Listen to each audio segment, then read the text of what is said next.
Sveiki, jūsų dėmesio informacinė laida Mūsų savaitė ir dabar trumpai apie tai, kokius reportažus mes jums paruošėme šį kartą. Pagaliau ir Raseinių kraštas turės respublikinio masto renginį. Viduklės Koldūnų šventės prisvilusių blynų tikrai nepavadinsi. Jau 22 kartą Riogalos Dubysos slėnis svetingai priėmė laisvės kovotojus, tremtinius ir politinius kalinius. Šeštadienį vyko tradicinis jau 22 sąskrydis su Lietuva širdį. Sėkmingai keičiamos šilumos trasos Viduklėje, Ariogaloje ir Raseinių mieste. Mažas pajamas turintys raseiniškiai kol kas neskuba kreiptis dėl skaitmeninių televizijos priedėlių kompensavimo. Šeštadienį Viduklės miestelėje buvo švenčiama pirmoji Koldūnų šventė. Į fiestą susirinko netikėtai daug svečių, ne tik iš aplinkinių rajonų, bet ir iš didmiesčių. Viduklė sovietmečiu garsėjo savo koldūninę. Kukli miestelėje esanti valgykla sulaukdavo net aukšto rango valdininkų iš sostinės. Ko gero pagrindinė šių koldūnų paslaptis – rankų darbas ir begalinė meilė. Priedas buvo su meilė, visi dirbdavo. Čia jūs rimtai? Rimtai? Visi atvykę norėjo prisiminti Viduklės Koldūnų skonį. Specialiai šiai šventėje buvo sukurta tautodailininko Dariaus Janušausko skulptūra, vaizduojanti Koldūnų virėją. Ją šventės metu iškilmingai atidengė Žemės ūkio ministras Kazys Starkevičius, Raseinių rajono savivaldybės meras Remigijus Ačas, kandidatė į Lietuvos Respublikos Seimą Vida Ačienė ir Viduklės miestelio seniūnas Gytis Šulinskas.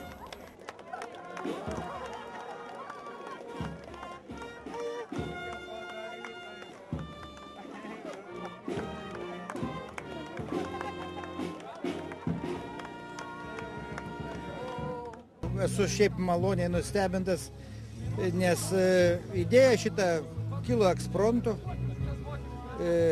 Brendo jinai man keletą metų, bet būtent, kad šiemet surengti, tai kilo prieš pusantro mėnesio ir per pusantro mėnesio šiaip pavyko labai daug nuveikti. Aš turiu omeny ne tik pavyko nuveikti organizacinė prasme, bet ir įtikinti koaliciją, nes buvom koalicijos buvo balsuojama tarybos posėdėje ir buvo biudžetas perskirstomas, šitai šventėje buvo 25 000 litų numatyta.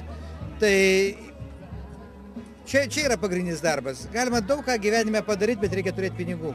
Šventė netrūko pramogų nei senam, nei jaunam. Vyko sportinės krepšinio, futbolo varžybos. Stipriausiai savo jėgas išbandė vežimo tempime ir bidonų kėlime. Žiūrovus linksmino Raseinių krašto muzikantai bei kviestinės žvaigždės. Į šventę atvykę svečiai džiaugiasi pirmą kartą vykstančių renginių ir vylėsi, kad tokia fiesta ateityje galėtų tapti gražia tradicija. Tai tikrai malonu savam krašte būti. Na, o ko norėtųsi, kad nebūtų vienkartinė akcija, o tai būtų sistema ir kad tai pravažiuojančiam kiekvienam būtų malonu užsukti ir kad kitam pasakytų. O tai jūs neraseiniškė? Ne, aš iš Klaipėdos. Labai smagu, visi į Klaipėdą, jūs iš Klaipėdos visi? Taip, mes bėgam. Kaip šventė, visgi mažas miestelis, koks jums įspūdis? Nu gera. Smagu, tikrai nesitikėjom, kad tiek bus žmonių. Ir kaip? Smagu? Puiku, labai puiku. Liuks kaip anūkiai? Labai patiko. Nu turėtų, bent jau norėtųsi, tikrai. Manau, kad turėtų. Pagal žmonių kiekį, tai manau, kad turėtų būti dažniau. Svarbiausių šventės akcentu tapusias Koldūnų gaminimo ir valgymo varžytuvės sulaukė didelio susidomėjimo tarp susirinkusiųjų.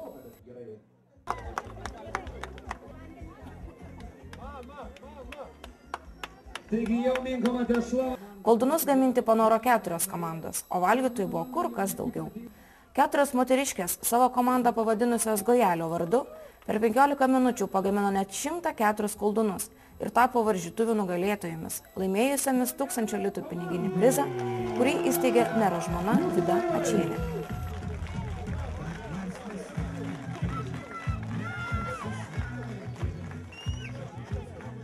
O Koldūnų valgymo varžybose jėgas išbandė tik jaunimas, kurių laukia nelengva užduotis. Kuo greičiau suvalgyti 1 kilogramą koldūnų. Kaip nebūtų keista, nugalėjo 3 vaikinų komanda, savo pavadinimu pasakydama viską. Amžinai nepavalgė. Nugalėtams įteikti simboliniai Koldūnų šventės marškinėliai. Šventės pabaigą vainikavo įspūdingi fejerverkai, tarsi atsisveikindami ir kviesdami galbūt kitą vasarą vykstančią tokią pat gražią ir spalvingą Koldūnų fiestą.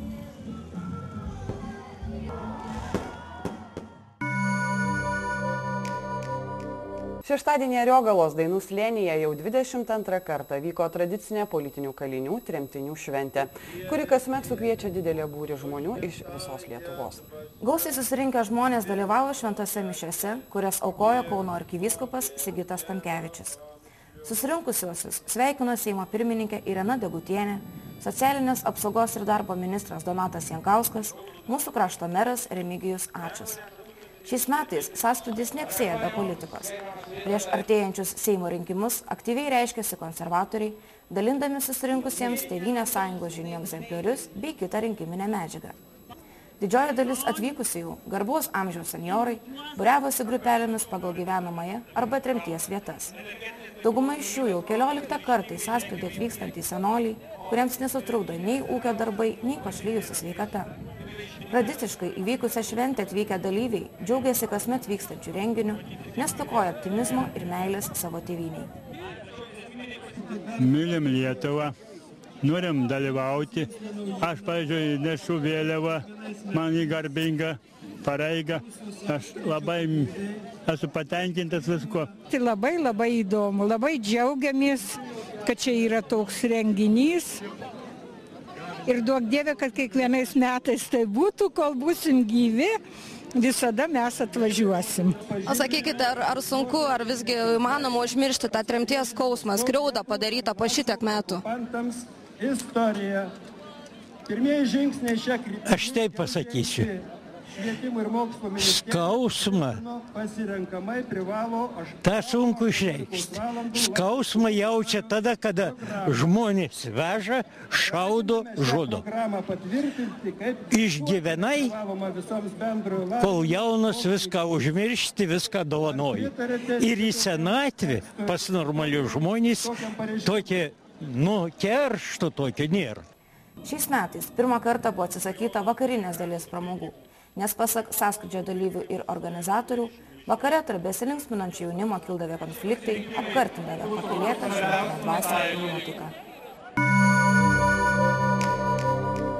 Šiuo metu Raseinių šilumos tinklams darbų įkarštis. Per šią vasarą turi būti atnaujinti net 4 km ir 200 metrų šilumos trasų. Iš jų 200 metrų Viduklės miestelyje, 500 metrų Ariogalos mieste ir net 3,5 km Raseinių mieste. Taip, bet patys darbai jie vyksta pakankamai planingai. Mes vertinam, kad rangovas yra kvalifikuotas, stebėdami ir derindami jų atskirus darbus atskiruose baruose. Tad jeigu gamtos kažkokios tai sąlygos tokios ypatingesnės netrukdytų, manau, kad projektą mums pavyktų įgyvendinti iki šildymo sezono pabaigos. Vertinant darbų lygį Ariogaloje galėtumėm įvertinti, kad darbų padaryta apie 70%, nes pagrindiniai magistralė vamzdynas sujungtas, jau jis net ir funkcionuoja, lieka užkasimas ir gerbūvio darbai. O Vidukliai taipogi kažkur tai daugiau kaip pusė yra padaryta. Pagrindinis darbų frontas lieka Raseiniams. Tačiau, kuomet pabaigs būtent rangovas darbus Ariogaloje ir Viduklyje, padidės koncentracija darbų atskiruose vietose Raseiniuose. Ir pagal tokį mūsų aptartą ir pasitvirtintą darbų grafiką turėtumėm per rugpjūtį, rugsėjį priartėti prie tų užsibrėžtų tikslų, pakeisti visuose trijuose miestuose, Raseiniuose, Ariogaloje ir Viduklėje 4,2 km trasų. O žinoma, mūsų gyventojai miestų, suprantama, kad jie susiduria su tam tikrais nepatogumais, tačiau kiek įmanoma mes reikalavome ir kadangi statybinės organizacijos pakankamai profesionalios dalyvaujančios projekto įgyvendinime, tai kur reikia ir būtina ir praėjimus organizuoja, pravažiavimus, žodžiu, tvarko, tai žinoma, prašome pakentėti tą laikotarpį ir žinoma, tuomet abi pusės liktų maksimaliai įvykdžiusios savo ketinimus.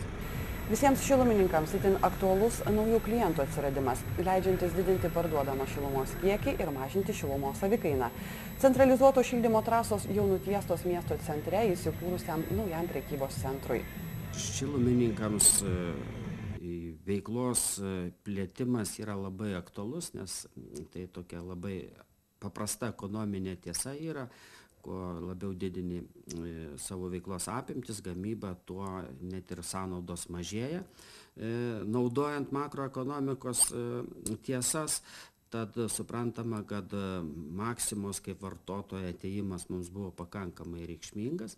Tačiau tai yra ne vienintelis ir iš ties nekartą jau esu minėjęs, mums yra pakankamai naudinga ir džiugu žinoti, kad vis dėlto Raseinių, galbūt net ir Ariogalos miestų plėtra, jinai visada yra siejama ir su centralizuoto šilumos tiekimo plėtra.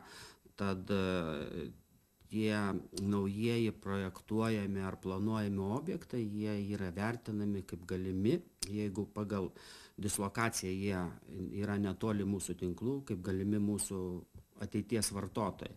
Tad tokiu būdu mes Raseiniuose planuojame, kada bus pastatytas ir vaikų globos namų objektą pajungti ir vadinamą knygų saugyklą, tai čia kitų metų projektas, nutiesiant ten trasos atšaką iki, bei paraginti jau dabartinius komercinius verslo subjektus pasijungti prie mūsų trasos. Tad tiek mūsų šilumos galių plėtimo, žodžiu, planai, jie yra susijęti su realiais vartotojais, jų poreikiu. Ir manau, tai yra toks išties geras tiek ekonominis, tiek inžinerinis bendras sprendimas. Valstybinės kainų ir energetikos kontrolės komisijos duomenimis pagal gegužės mėnesio rodiklius Raseinių šilumos tinklai Respublikoje užima garbingą 6. vietą. Įmonės direktorius, kalbėdamas apie būsimas centralizuoto šildymo kainas, kalbėjo, kad ir ateinantį šildymo sezoną bus bandoma išsilaikyti mažiausių šildymų kainos 10-tuke. Įgyvendinus antrąjį šilumos trasų atnaujinimo etapą, Raseinių šilumos tinklai turės daugiau kaip 70% atnaujintų trasų. Gyventojai snaudžia, kompensacijų už skaitmeninę televiziją kreipiasi vangiai. Nors vyriausybė yra skyrusi beveik 32 milijonus litų televizijos priedėlių įsigijimui nepasiturintiems asmenims, kol kas jie šią galimybę naudojasi vangiai. Taip, nuo šių metų balandžio 30 dienos ir iki šių metų lapkričio 20 dienos vykdome priėmimą gyventojų prašymų dėl skaitmeninės televizijos priėmimo įrangos įsigijimo. Ir šiai dienai pas mus kreipėsi tik 46 rajono gyventojai. Tai yra tikrai nedidelis skaičius, kai yra skirta iš Susisiekimo ministerijos lėšų už 153 800 litų. Todėl norėčiau paraginti rajono gyventojus, kad jie įsigytų skaitmeninės televizijos priėmimo įrangą ir kreiptųsi dėl kompensacijos. Ši kompensacija priklauso asmenims, kurių šeimos pajamos neviršija 525 litus vienam šeimos nariui. Ir norint gauti šią kompensaciją, reikia pateikti pažymas apie gaunamas pajamas už paskutinius 3 mėnesius ir skaitmeninės televizijos priėmimo įrangos įsigijimą patvirtinančių dokumentus originalus. Tai yra sąskaita, faktūra ir mokėjimo dokumentą. Pažymų apie pajamas nereikia pateikti toms šeimoms, kurios pas mus jau gauna socialinės pašalpas. Jie pateikia tik tai įsigijimo dokumentus. Įsigijimo dokumentas negali būti vien kasos aparato čekis, būtina yra sąskaita faktūros. Taip, būtinai reikia ir sąskaitos faktūros. O kas tai yra skaitmeninės televizijos priėmimo įranga, tai būtų televizorius, gali būti televizijos priedėlis, televizijos imtuvas ar televizijos antena. O šios kompensacijos dydis yra skaitmeninės televizijos priėmimo įrangos įsigijimo faktinės išlaidos, bet nedidesnės kaip 100 litų. Tai jeigu aš paminėjau televizorius, tai reiškia televizoriui nusiperkate, kuriame jau yra tas įranga, bet atnešat visą tai tuos patvirtinančius dokumentus ir gausite 100 litų. Priedėliai reikalingi norint matyti skaitmeninę televiziją po analoginės išjungimo šių metų spalį. Raseinių krašto televizija primena, kad analoginė televizija Lietuvoje bus išjungta spalio 29 dieną. Savo sveikatą turime pasirūpinti patys. Ar jaučiate saugų sumastę išsimaudyti bet kokiame vandens telkinyje? Raseinių rajone yra tik 4 oficialios maudyklos, kuriuose yra nuolat kontroliuojama vandens kokybė, atliekami tyrimai. Tai Dubysos upės Dainų slėnyje, Dubysos upės Daugodų kaime Lakštingalo slėnyje, Sujainių tvenkinys ir Prabaudos tvenkinys. Tik tiek daugiau nei 30 000 gyventojų turinčiam Raseinių rajonui. Tačiau poilsiautojai išradingi, kam bandyti tilpti su visais nedideliame plote, ir galima maudytis ir neoficialiuose maudyklose. Šiuo metu savivaldybės administracijos gydytojai informuoja, kad seniūnijų seniūnai patys gyventojai gali siūlyti naujas maudyklų vietas. Iš tikrųjų, kol kas nenumatoma didinti maudyklų skaičių, laukiama gyventojų pasiūlymų ir jeigu pasiūlys kažkokias naujas maudymosi vietas, jos bus svarstomas ir traukiamas į sąrašą. Iš tikrųjų, jeigu sulauksime pageidavimų, kažkokių nusiskundimų, galbūt kai kurios maudyklės gali būti ir uždarytos, neįtrauktos į sąrašą tiksliau. Tačiau šiuo metu yra 4 maudyklės. Ir jei neatsiras pageidavimų, tai jos ir išliks tos 4.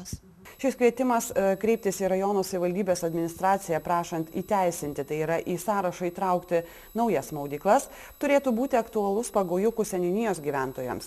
Jau eilę metų Luknės tvenkinys sulaukia didelio srauto poilsiautojų, o šiemet dar ir pabaigtas įgyvendinti Dubysos regioninio parko projektas, sutvarkyta Luknės tvenkinio infrastruktūra. Reiktų tiesiog pateikti pasiūlymą, kad norėtų, jog būtų jinai įtraukta į sąrašą ir būtų tikrinamas vanduo. Maudydamisi oficialiai nepatvirtintose maudyklose jūs rizikuojate savo sveikatą. Gyventojams pasiūlius ir rajono vadovybei patvirtinus naują maudyklą, iš tos vietos būtų reguliariai imami vandens mėginiai. Kas 2 savaitės būtų stebima, ar vandenyje nepadidėjo žarniniai enderkokai, žarninės lazdelės, salmonelių skaičius, ar oficialioje maudykloje nėra fizinių cheminių darinių, tokių kaip amonio azotas, bendras fosforas ir taip toliau. Kągi, mėlyjei, tiek informacijos šį kartą su naujausiamis žiniomis. Susitiksime jau kitą savaitę, penktadienį. Mūsų žinių kartojimus jūs galite pažiūrėti Raseinių krašto internetinėje svetainėje raseiniutv.lt. Iki.